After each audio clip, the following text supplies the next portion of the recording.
was very unprepared for this, so I do apologise for everyone. I only wrote it this morning. So I'm going to have to use my notes, but I'll try not to use them as much as possible. But my speech tonight is on the afterlife, and I'll start with, is there an afterlife? It depends on what you believe. And I'd like to tell you a story about something that happened to me many years ago. I was at my mother's place and her girlfriend was there, and unfortunately for her girlfriend she'd lost her son. He was only about 22 at the time, and I didn't know the son, but the woman was showing photos, and I was looking over at the photos of the boy and sympathising with the mother, and I felt an incredibly heavy feeling like someone was pushing me down, so much so that I had to sit down. So I sat down and thought, what the hell's going on? And I just could hear this voice in my head saying, can you tell Mum that I'm okay?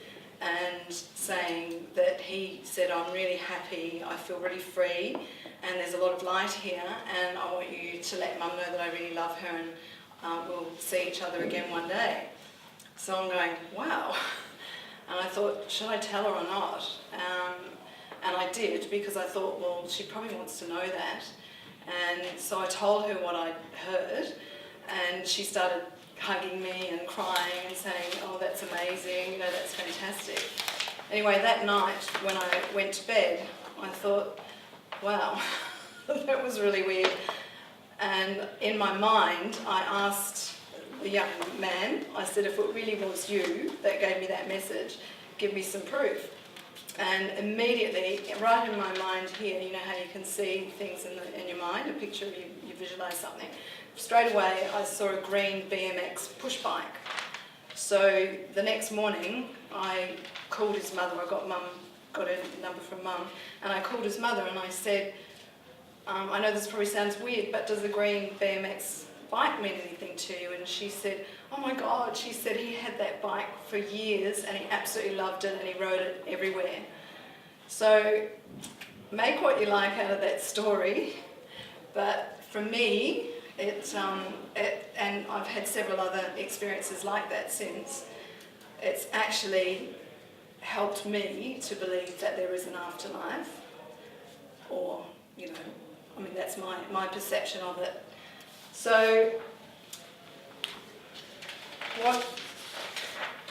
the point of my speech basically is to discuss the different beliefs that surround the afterlife and invite you to look at your own beliefs and where they came from.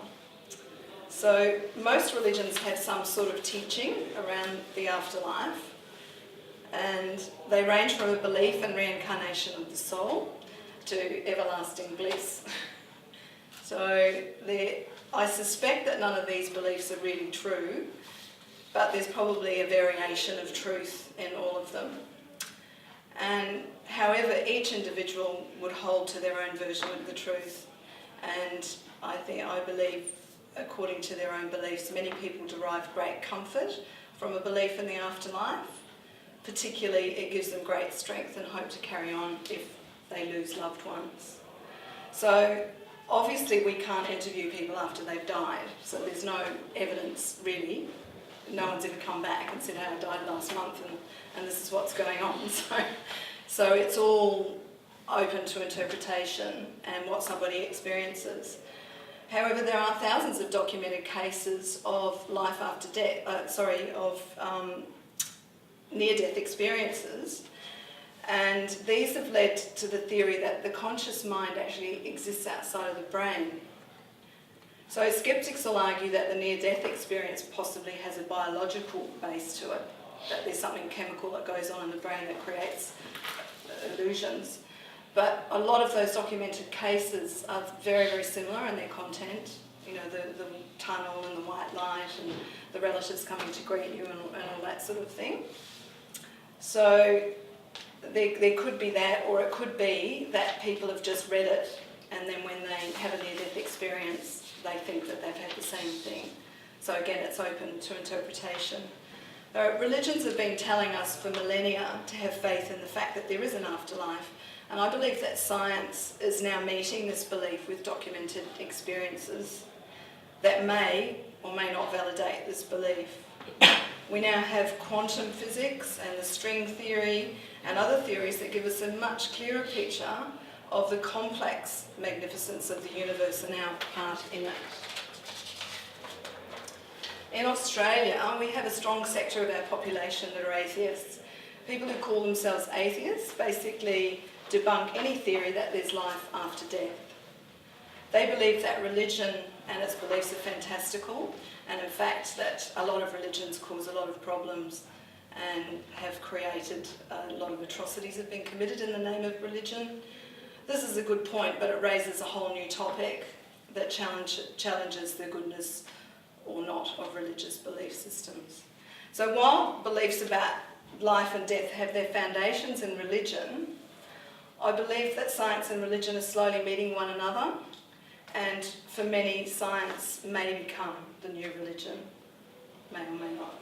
In our increasingly complex and fast-paced world, many of us don't have the time or inclination to contemplate such issues as what happens when you die. An opinion on the subject is as diverse as the many cultures that exist on our planet. And we're all getting along with the businesses of living, so it's not a particularly popular topic. So while I find the subject fascinating, others may find it uncomfortable or morbid. And while there's no proof of an afterlife and divided opinion on whether it even exists, we do all have one thing in common. Our physical life's not forever. We all hope that we're here for the long haul, but cannot know for sure. So my philosophy is, why not enjoy it while you're here? Whether there is or isn't an afterlife, the life we're currently living, I believe, is a gift. If we can become a master of this life by learning how to create the ultimate experience, I'm up for that. How about you? Yep.